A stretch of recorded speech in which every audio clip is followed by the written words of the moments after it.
and welcome to Books Unbound, the podcast where we unbind books to get to their hearts with your hosts, us. It's Ariel and... Raelene. Hi. Yahoo! Oh my gosh. All right, Raelene. Enough of this chit-chat, which we haven't done yet. I have something to say. Oh my god. Okay, bring it on. I bought an e-reader. Look at it. I bought an e-reader. Okay, what kind is it? I was about to say what flavor. That's the wrong word. It's blueberry. I bought a Cobra Libra 2. It's so wide. Show me the front again. I've never seen one like that. It's so strange. Okay, hold on.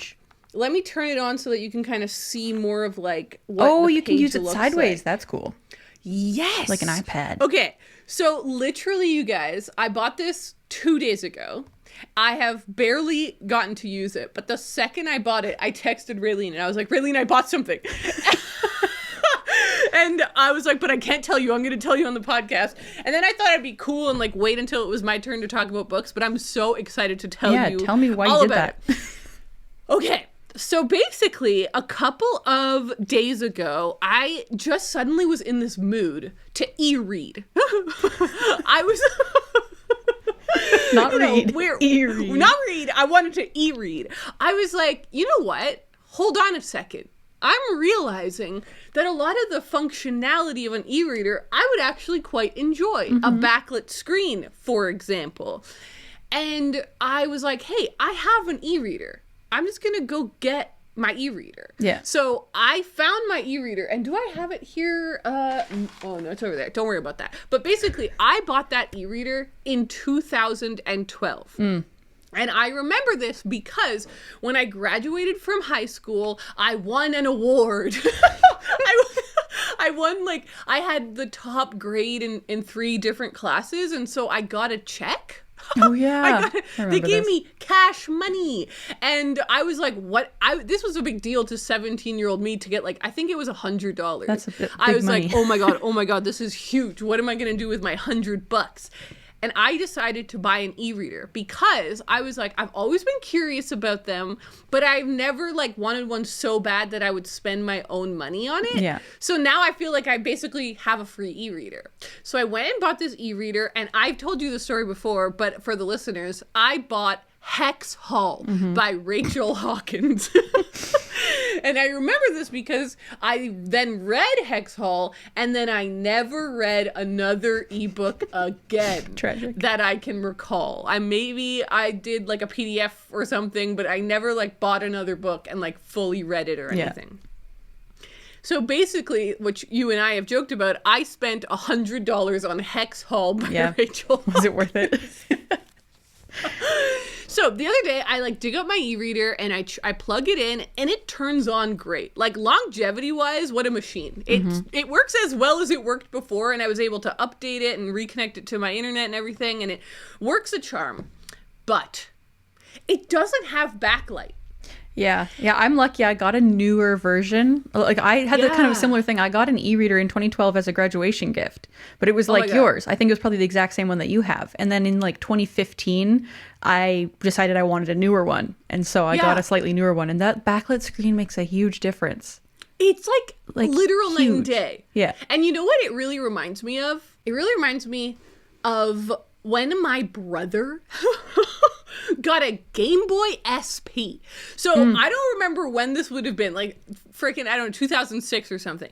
But we used to do these pal days. So basically, me and my mom and then my brother and my dad would each go on like little shopping adventures, and we'd like go go-karting or go shopping or go to the movies. Like it was like pal day. And then like another day of the year, we'd switch parents. So basically, we were just like being pals with our It's so cute upon reflection.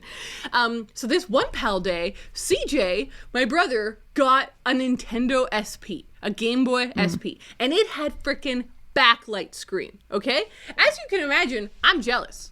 I'm jealous. I'm like, I want a Game Boy. And so my dad bought me a Game Boy, but he bought me the normal Game Boy, a Game Boy Advance. Game Boy Advance. Which That's what I had too. Yeah. Which, did your brother have the SP? Yeah, because he was cooler and just like loved Pokemon so much. He needed that one for some reason. What's happening?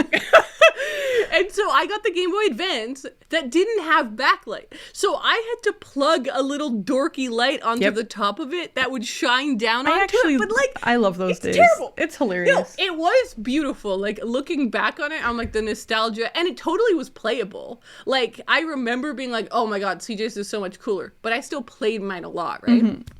Anyways, when I then got my Nintendo DS Lite, we're going on nostalgia. It's a journey. The names of all these things are so dumb. The Libra Cobra 3.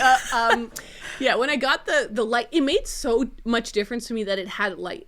Like, it was like, I was like, okay, this is quality gameplay. All right, now I can really picto chat for serious here. Exactly. Okay, so this is what this really reminds me of, where I was like, I can actually imagine the backlight on an e-reader making all the difference. Mm-hmm. Like, really making all the difference. So I started thinking, what if I just went out and bought one? You know what? Hell, I'm gonna do it. Yeah, what's stopping you? Nothing, Raelene. I'm an adult woman with my own money and no dependents. I can buy e-readers if I want to. So I went to Chapters, and I couldn't find where they had the e-readers.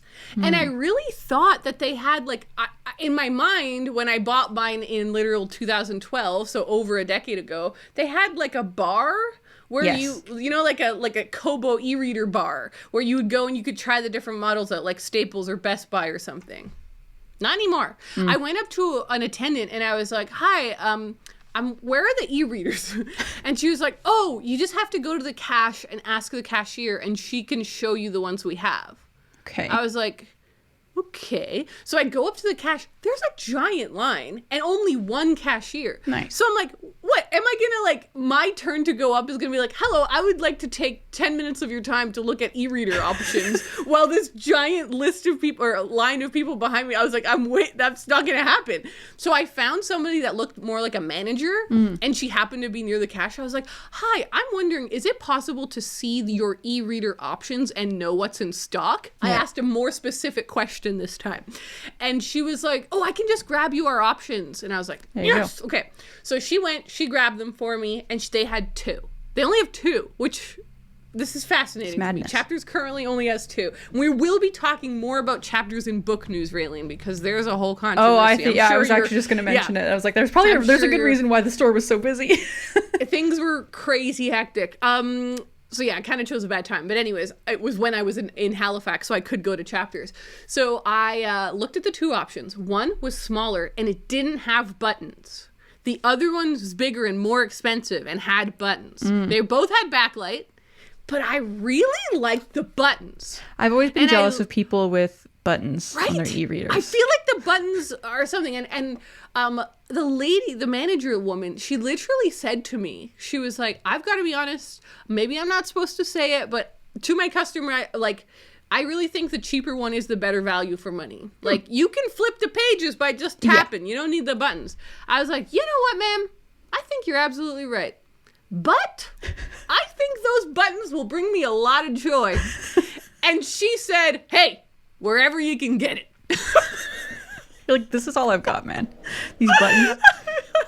And so she was like, great. And then she took the e-reader. Like, I wasn't allowed to carry the e-reader myself. Like, do you know what I mean? Like, she then took, like, a valuable object. She then took it to the cash, and then I joined the line, and then I rejoined. So I did record a little clip right afterwards in my car. Let's cut to that. Hello, everyone. So I have just exited Chapters.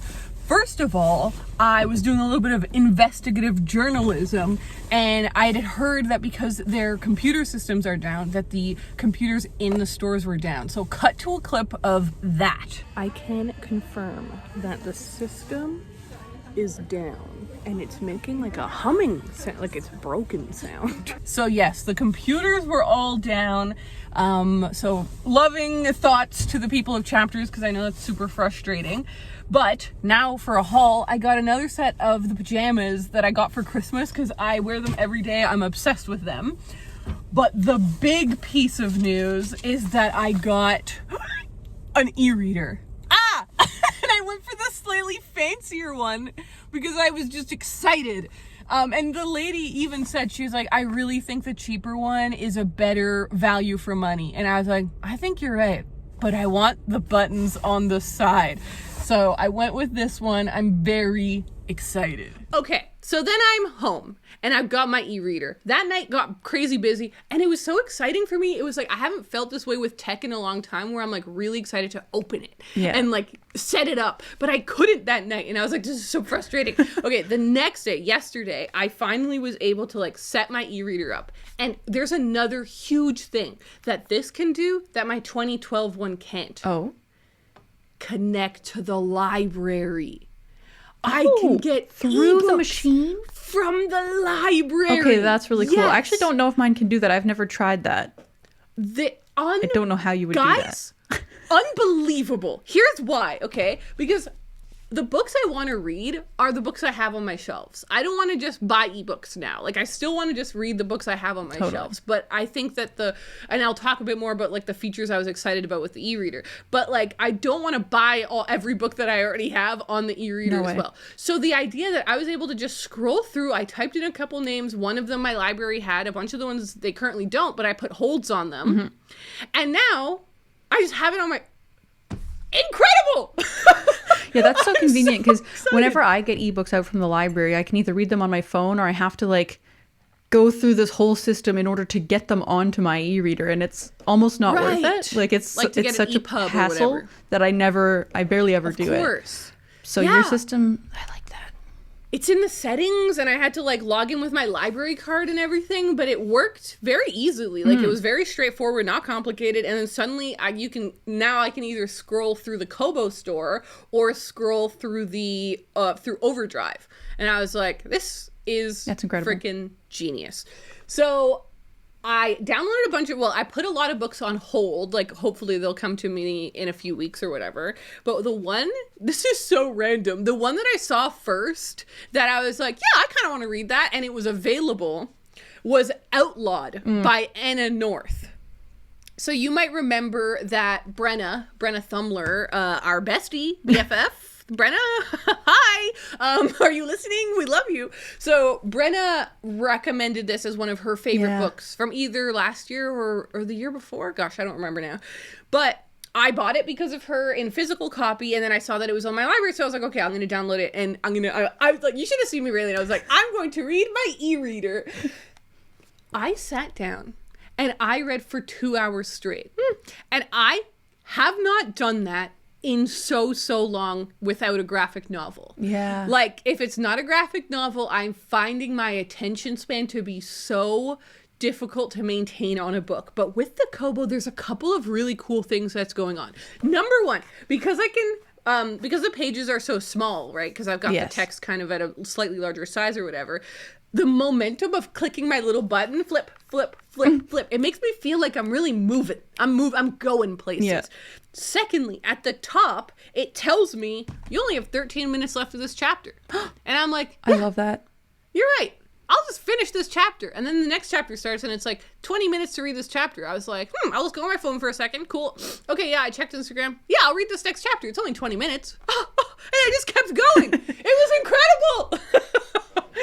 And then the other big thing that I'm really, really excited about, and this is something that like is just sort of a journey I'm going on and will be a journey probably for me forever, is just recognizing that my joints are working against me, Raelene. Yeah. As you know, and as I think I've mentioned on the podcast before, I have Ehlers-Danlos syndrome, which for me just basically means that all my joints are betraying me on the daily. Yep. And so I actually really do find holding up a book for very long to be exhausting. And I think normal people feel that anyways. Like, it's like really awkward when you're like trying to lay in bed. Books are just heavy. But with me, it's just a little extra difficult. With this, I can hold this up with 2 fingers and just so read. Like, the amount of positioning that I can do with this thing is so much better. And I found that because of that, I was happier to read for longer because I just kept shifting. I'm a very shifty person. I can only sit still for so long. So I just shift, and like you noticed, it can be in landscape or in portrait mode, and it flips the page. So I could just be like in any position. I was like, no, now I want the buttons in my left hand. Now I want the buttons at the top. Now I want the buttons at the bottom. That's crazy. Now I'm not going to use the button. I'm going to slide or whatever. Like I was able to have so much more control. I guess I would say I finally felt free. Yeah, that's right. Just me and the words. Flip, flip, clicking my little button. Okay, I'm gonna click the button for you. Ready? Can you hear that? Just barely, but I have the volume so low. Okay. Hopefully they all got to enjoy my button clicking. So there you go, Raelene. I now am the proud owner of an e-reader. I love that. And what me and Connor are now betting on is, will this be the same? Will I only read one book on it and be happy but never read another book on it? Stay tuned. Subscribe. Subscribe to find out. Yeah, will you even finish that book? We'll see. Who knows? It's a huge question. Currently, I'm 19% read. I've read 19% of it. Not bad. I started it last night. Not bad. And I should mention the book, I guess. Yeah, you may as well talk about it when now. I'm thinking about the book. Loving it. Good. Loving it. Brenna was right. Of course she was right. Brenna's never wrong. It's really, really fun. On the cover of the book, the Washington Post said, a fantastically cinematic adventure. And I really agree with that. It feels like a movie. Like it really feels like a fun Western movie where you're just like, oh my gosh, this girl like is such a classic hero and we're on her journey. You know what I mean? It's just it's a lot of fun so far. All right. I'm glad I got to tell you all about that. Okay. How about you? How's your week been? Any exciting developments over there? Well, it's pretty exciting because I finally broke a span of time where we were scared of something and now I'm not scared of it anymore. And that's puzzles. Okay. I did a puzzle. You did it. I did this whole puzzle. I'm showing Ariel how cute the puzzle is. I forgot to show it when I bought it. I remember I teased this like around Christmas time because I famously got that puzzle that we had already done together. And then I returned it and got a new puzzle. And this is the puzzle I got. It's this cute little black cat with like flowers and leafy backgrounds. And it's so cute. So I decided the other day just like I'm gonna do a puzzle because my mom has gotten really into puzzles. So every time I see her, she's like, look at this puzzle I just did, look at this puzzle I'm gonna do next. And I'm like, okay, I want to do a puzzle. And I've been listening to audiobooks. Mom. I've been listening to audiobooks over the past week, which I'll talk about shortly. And so I kind of ran out of things to do while listening to the audiobook. And so puzzle was perfect. And so over the span of a couple of days, I did this whole puzzle and now I feel free. Damn. I'm not afraid of puzzles anymore. Although I was a little afraid of losing pieces the entire time. There was a moment where I was looking for a very specific piece and couldn't find it. And Kyle was like, did you move the coffee table? Is it possible that it's underneath the leg of the coffee table? And I said, no, I haven't moved anything. It is not lost. I just have to find it. And luckily no pieces were missing. So it was all good. That's fantastic. I'm really glad that you're back. You're free again. You know what? You're also free. We're both so free. Yeah. Oh, that's true. You're free with ebooks. I'm free for puzzles. Life is good. Life is good. Well, then you should lead us on your reading this week. How's it been over there? Pretty good, actually. And I'm kind of like excited and nervous to show you what I read because I think you're going to be a little jealous and angry that I read this book. I understand. It's fair game. Fair game is fair game. Huh? This book has been out since 2020, so if you were going to read it, you would have read it by now. Well, you are going to read it. I believe in that for you. But what I did was I reread An Absolutely Remarkable Thing, and then I read A Beautifully Foolish Endeavor. Oh, you know what? I am not jealous about that. I thought you were going to tell me you'd read The Factory. Have you read The Factory this week? No. Okay, fine. I don't care. But that's maybe up next. Maybe, but I have one more week. One more week. Every week that you don't read it is another week. I'm okay. Actually, no, I'm really excited to hear this because clearly I need a little bit of a push to read the sequel. So I'd love to hear how you felt about them. Yeah. So let me tell you about The Carl's Duology by Hank Green. In his New York Times bestselling duology, Hank Green explores the impacts of the internet and fame with a sci-fi twist. In an absolutely remarkable thing, April May is just like any other New Yorker when she happens upon an amazing 10-foot-tall robot-like statue in the streets of Manhattan. She and her friend make a video with the statue, only to be catapulted into internet stardom when the video goes viral. More of the statues, the Carls, are discovered in cities around the world, and April becomes their spokesperson, gaining fame and fortune in the process. From intriguing puzzles to shared dreams, the Carls wreak havoc on the world and change both April's life and history as we know it. In a beautifully foolish endeavor, there are mysterious books that seem to tell the future, internet outages, and the reason for Carl's visit is finally revealed. This duology is a biting social commentary wrapped up inside a fast-paced sci-fi adventure, asking questions about how we live online, where the internet is going, and how we find comfort in an increasingly isolated world. So I just randomly decided to reread the first book and then read the second one because the audiobook was available at the library. It was all just so chance. You did the audiobooks. Yeah, okay, yeah. Gotcha. And actually the first time I read An Absolutely Remarkable Thing, I read the physical book for like the first maybe 10%, and then I switched to the audiobook.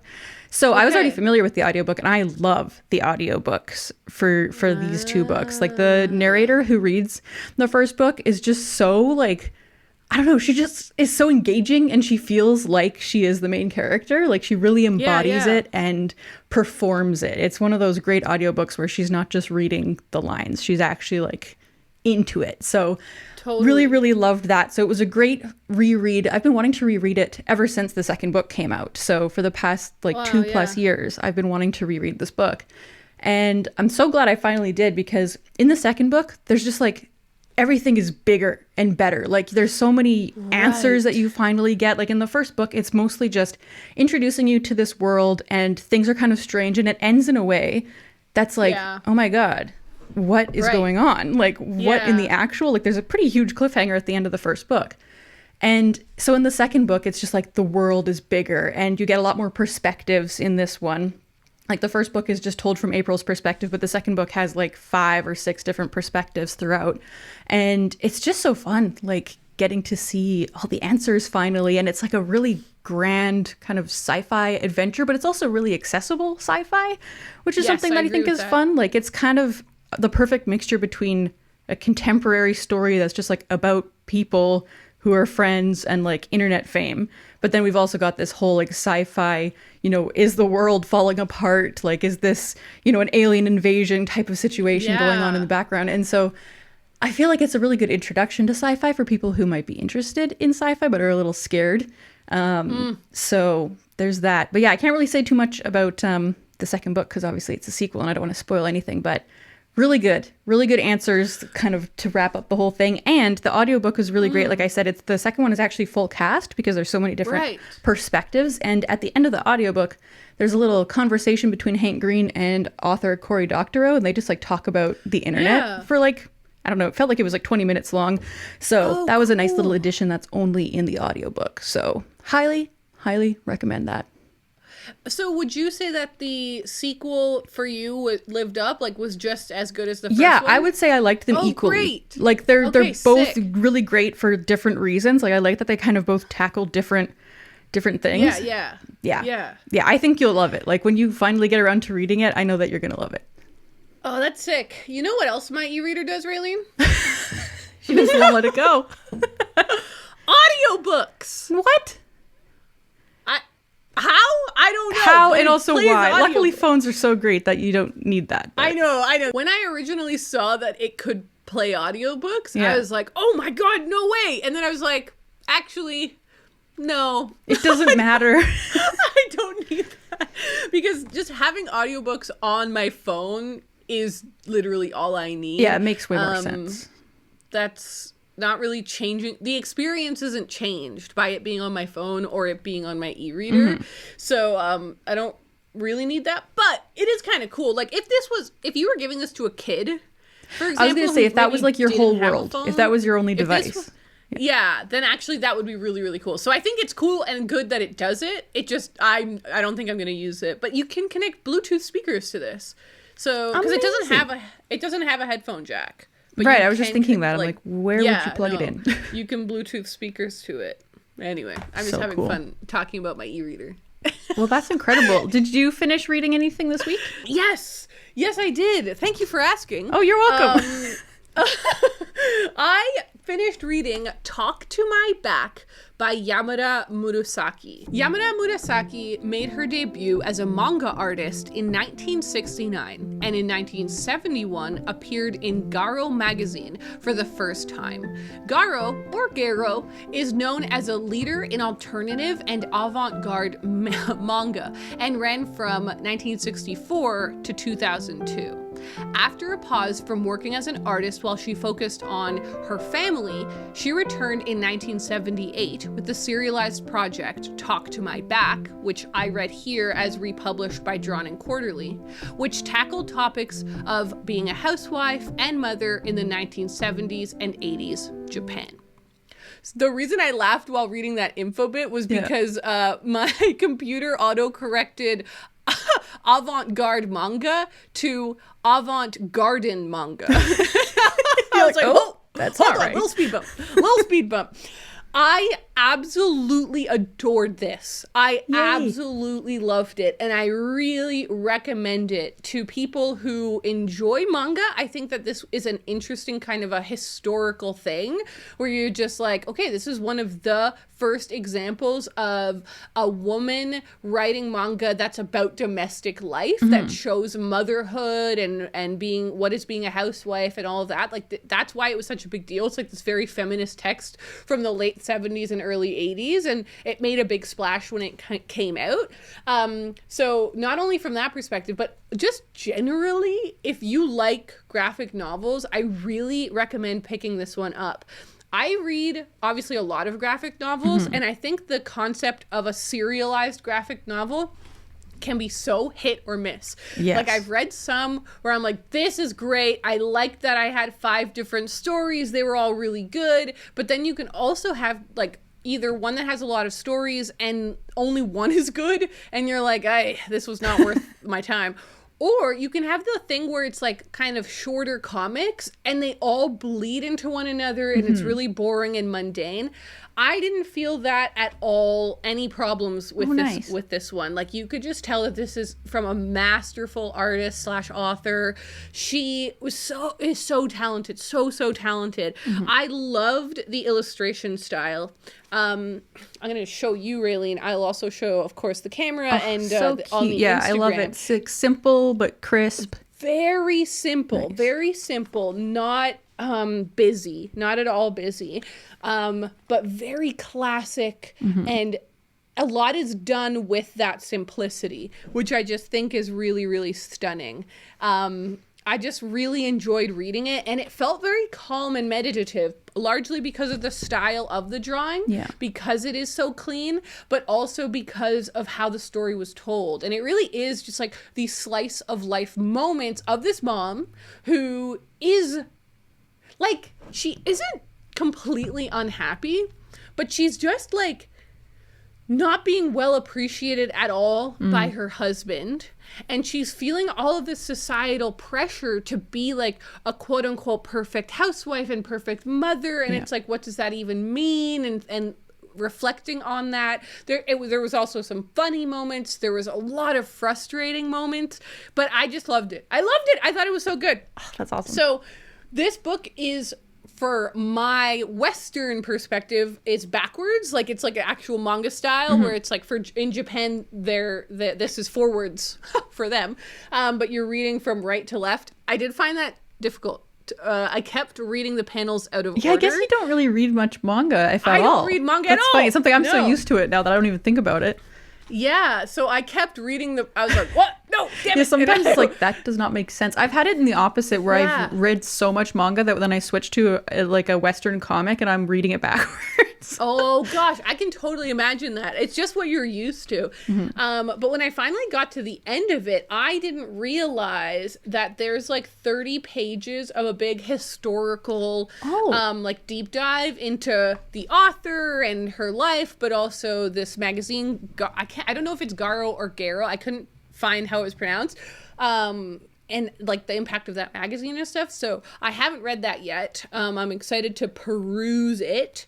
But there's also like photographs and stuff at the back. So I thought it was all endnotes because there was like a lot of endnotes. I got a little confused there. No problem. Really, really enjoyed that a lot. And like I said, I am now reading Outlawed by Anna North because of my e-reader. But I also have a bit of a haul, Raelene. Oh my gosh. I know. It's a crazy time. All right. I have 4 books to show you. The first 2 are very exciting. They are both by a friend of mine. His name is Eric Carl Anderson.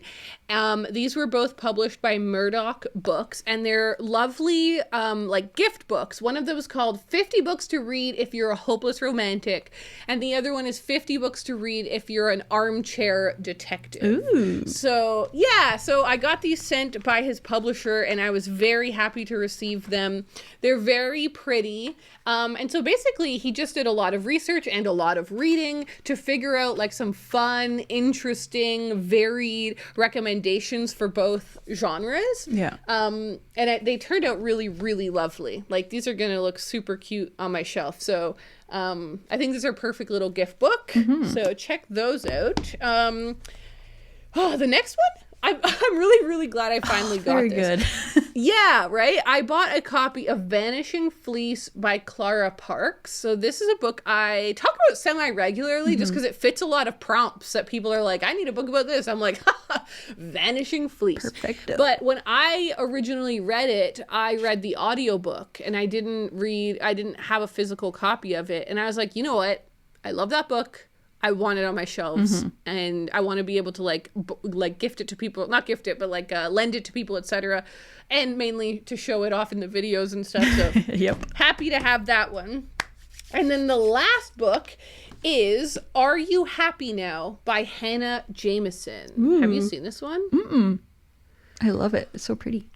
So you know what's funny about this? I saw this on Instagram from the publisher. And I was like, oh boy, that sounds great. And I bought it, and it came to my house so fast, I was shocked. Oh my God. I don't know. I was just like really surprised when it showed up it was from a book depository. I feel like something happened. Because it's funny, book depository I find either takes 3 months or things will get there randomly really quickly. That happened to me one time. I was like, there's something for you to pick up at the post office. And I was like, but the only thing I've ordered is books. There's no way they could be here already. Right? It's so interesting. And I was just like really, especially after years and years of them, like you say, shipping to Canada for them always meant 2 months. I was like, that's fine. I'm prepared to get that in the far future. Yeah. Then this got here so fast that I almost like didn't have time to process it. So it says, at a New York City wedding on a sweltering summer night, 4 people are trying to get their lives started. So it explains the 4 people, and it says, then the 4 of them watch as one of the wedding guests sits down and refuses to get back up. Soon it's happening everywhere. Is it a choice or is it an illness? So it was like this weird little speculative fiction thingy. I thought it sounded really fun. I really liked the cover. It was a little bit of an impulse decision. I think everyone can tell. Are You Happy Now, Hannah Jameson. So those are the 4 little books I got. Which are fun, but I have one final thing I really want to show. Raelene, you already know all about this, but I've been so excited to tell the people. I was sent a print, an original page from my favorite graphic novel of last year, Ballad for Sophie. As you guys know, I really maybe went a little too hard on championing this book last year. When I read it, I just couldn't stop recommending it to people because I just loved it so much. And so I then got a message. It was such an exciting moment. I got a message on Instagram from the author, Philippe, an incredible name, Juan Cavia and Philippe Mello. I mean, they just sound so cool. They look so cool too. They look like it's like a very cool duo situation over there. But yeah, I got a message from him and he was just really lovely. And he just said, we really want to send you a page just to thank you for supporting the book. I was like, yes. What if you were like, no, I don't think so. Imagine I was like, that's not no, cool. that's fine. Yeah, no, I was so excited. And the other like really exciting thing was I didn't know what page they'd send me. Right? I was just sort of like, cool, thank you. I'm not going to request this. Can I have page 14 from the... No, I was just like, I'll see what I get. And they sent me such a stunning page. I will definitely take a photo of that on the Instagram as well. But then I took it and I took it in its packaging. Like, I was being so careful with it, but I took it to Michael's and I walked around and I was like, no, not that frame, not that frame, that frame. I got the frame that I liked. And then I did something I've never done before, but Raelene, I can see it becoming a real addiction. I got a custom mat cut. So for people that don't know frames, and why the hell would you, the mat is the part that goes around the edge. And so I got it custom fit. So it cost $15. And I really recommend people do that because it makes the art just feel so custom fitted to this frame. But this frame was not an expensive frame, right? It was just like by getting the custom mat, it makes the art feel very like it was built for it. So that's just like now one of my all-time favorite possessions. And I'm really excited. I have it hung up actually right under the artwork you made me, Ariel. Well, that's nice. Yeah. So that's just so cool. All right. Is it time for book news? Well, actually, I haven't told you what I'm reading yet. Oh my God. I thought that you had when you told us what you... Okay, I see what you do. You see, usually, Raelene, what we do is you talk about all of your books, and then I talk about all of my books. So I was like, wow, she really threw that to me early. Nope. I wanted to throw you off. All right, please tell me about your reading. As you may remember, last week I TBR challenged myself to pick up a fantasy book. Yes. And I have done that. I haven't finished the book, so I don't know if that counts as like accomplishing the TBR challenge, but I'm reading Legends and Lattes by Travis Baldree. You were so excited about this one. Yes. So I was really excited about this book and bought it a few months ago, near the end of last year. And I could see it becoming a mashed potato book because I was so excited for it. And I'm like, that's just going to be such a lovely fantasy book. I'll just never read it. Let's just hold on to it forever. And so I decided, you know what? Now is the perfect time to pick it up while I'm still excited about it. And just wanted something kind of light and like something that'll ease me into the fantasy genre for the year. Nothing, too huge, too wild. So yeah, I'm now just over halfway through it. I'll probably finish it in a few days. So I'll let you know how I like it once I'm done. But basically, it is about an orc named Viv, who previously, her job was being like a mercenary, like hurting people, cracking bones, fighting, going on adventures, that kind of thing. And she's been doing it for like 20 years, and she just decides, you know what? I think I'm done. I'm going to hang up my sword. I want a simpler life. And she decides to move to a different little town and open a coffee shop. And what's funny is nobody knows what coffee is in this world. Like, she discovered it at some like little gnomish area, and like they're, the inventors of things. And so she's like, whoa, these gnomes are really onto something with this coffee. And now I want to open up my own coffee shop. And so she opens up this coffee shop, and at first it doesn't go very well because nobody knows what coffee is. And so she just spends a lot of time trying to like convince people that coffee is really cool.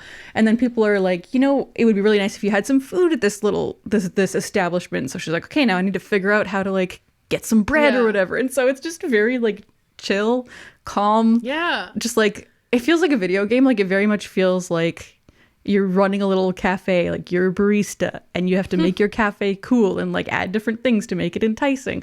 And I'm really enjoying it. It's nice. It's very calm, very chill. But yeah, it's a good time. That's awesome. I actually love that because do you remember I don't remember the name of the book, but it was a redo of The Great Gatsby from Jordan Baker's perspective, I think. Or am I going crazy? It was like The Chosen one? Yeah, The Chosen and the Beautiful, that book that I hate. Yeah, The Chosen and the Beautiful. Okay, so that was a book that, I don't know why they feel similar in my head to me, but like that was a book you were so excited about. And it was like, it seemed so perfect for you, but then when you read it, you actually didn't like it at all. Yes, okay. So I was scared that was going to happen with this one, because I was like, it's a book she's really excited about, and it does seem perfect for her. Yeah. But what if she doesn't like it? But it seems like you're really liking it. No, so far it's really good. It's really Yeah. good. So, and it's actually kind of funny because I've started playing Coffee Talk, the video game that you recommended to me. And it has a lot of similarities to this because Coffee Talk is like you play as the barista making coffees for people who come into your cafe, but it's in a different version of Seattle where there's lots of non-human people. And so like there'll be a succubus or an orc will walk in and that feels very like similar but different to the book. So it's kind of funny that I'm reading and playing it at the same time. They just announced this year Coffee Talk 2 is coming out. Oh my god. That's very intriguing. Matcha. Too much matcha. Too matcha. More matcha. Too matcha. Oh man. Okay, are you reading anything else? Any other audiobooks? No, that's it. So yeah, once I finished reading the Hank Green books, like I literally just finished the audiobook of the second book yesterday. And so then I started kind of diving back into the physical book, and now I'm just a one book person for now. We'll see what happens. A one book woman. That's okay. Yeah. It's probably for the best, if I'm being honest. I know, sometimes I can get out of control. All right, well, let's jump into book news.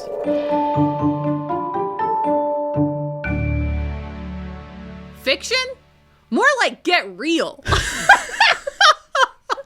That's great. I already love this. This is good stuff. The Women's Prize for Fiction is introducing a non-fiction prize. Oh, cool. Yeah.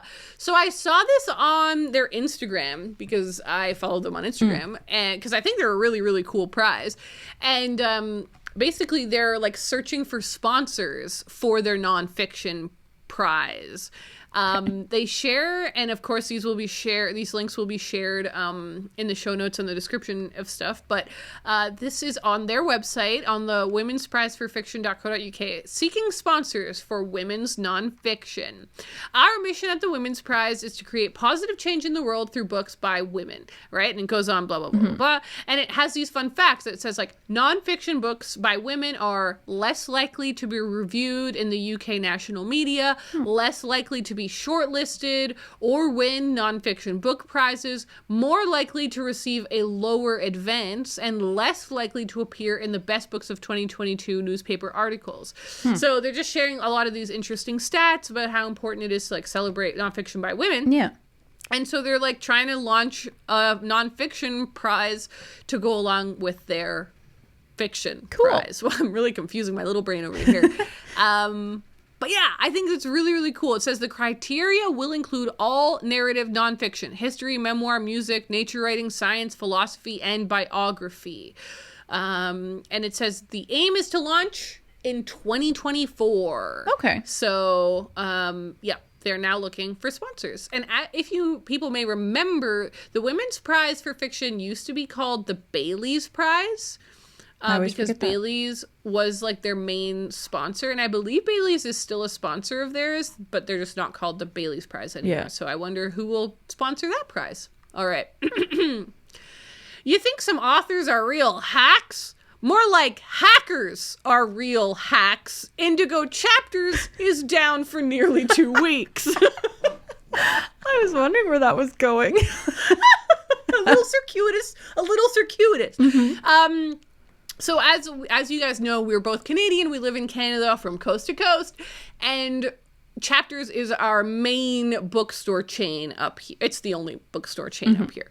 So it is not doing so hot right now. So they have not confirmed what is going on. So I'm sure we'll find out while they find out and stuff once they're ready to tell everyone. But basically, from what we can tell, they had a big cybersecurity event situation over there, meltdown, and they are now in hot water. Their website was down for like quite a while. Now they have a weird version of their website. Where you can up look and at running. it, but not shop on it, right? Exactly. You can look at stuff, but you can't actually buy stuff. When I bought my e-reader. Yeah, I brought that back up. When I bought my e-reader, they weren't able to give me points properly. Like they had to like do a weird thing to get me points and use my points card and everything. So clearly it's like really affecting that. But also I saw this in store. That's right, Raelene. I'm now doing investigative journalism. Oh my God. So basically, when I was in the shop, I had heard I don't remember where I saw this, but I had heard that the computers in chapters weren't working either. And it's true. They're not working. They just say like service not available, but they're also making this horrible like sound. Oh my God.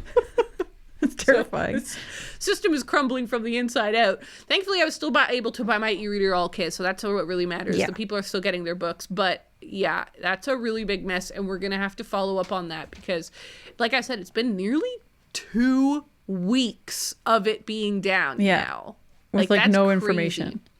Yeah, with very little information, which is bad. All right, and then my final headline: matching covers, a gift or a curse? The Sheila Heti books have been redone. Whoa. Okay. Yeah. So this is very interesting. Yeah. For a couple of reasons. So Raelene, you got to type in I'm looking the it up. Sheila Heti new covers. So this is interesting for me personally, Of course. because I really love Sheila Heti, and I just I'm very excited for people to read her books more widely. She's a Canadian author, so it's very exciting, that people are clearly this means that they're putting more focus on her books. Mm-hmm. What's a little spooky about it though is that I don't really like them. I know. I was just thinking they're kind of creepy. So they have and they look kind of 2008. I don't know how to say that in a different way. Are you seeing they're republished all by Penguin, right? Yeah. I'm not sure. Yes, I'm just looking at the Google machine. The old Google. Yeah. It's a really big deal when authors get these matching covers. It's clearly a really nice establishing fact for them. It means that they're trying to create brand recognition. Mm-hmm. So it's oh yeah, that's clearly a Sheila Heti cover. Right. That's clearly a whatever cover. But what disturbs me about these, what disturbs me about them is that I just think they're very boring. Mm-hmm. I think they're very boring. The original covers are so much better, even if they don't match each other. I think they scream Sheila Heti more than these ones do. I absolutely agree. Yeah. So, for example, Pure Color, I actually saw this Pure Color's cover on a bunch of lists last year as one of the most beautiful book covers of the year. Really? Because it was, so the beige one that has the green blob on it, and so a lot of people were this is a really interesting cover for this book because the book is kind of about, it's a very shapeless book. So the artist was clearly trying to, and I'm it's a very unique cover. I personally really like I really like that one. Yeah, I meant reissuing it, I think, was a mistake. Yes, no, exactly. And then Motherhood is another example where the original cover, there's 3-ish covers, I think, and they were all painted by Sheila Heti's friend. Oh, that's cool. And so she did these custom covers that are very how they're watercolor versions of motherhood depictions, but they're not obvious. They're not this is a pregnant woman or something, right? Mm-hmm. They're just interpretations.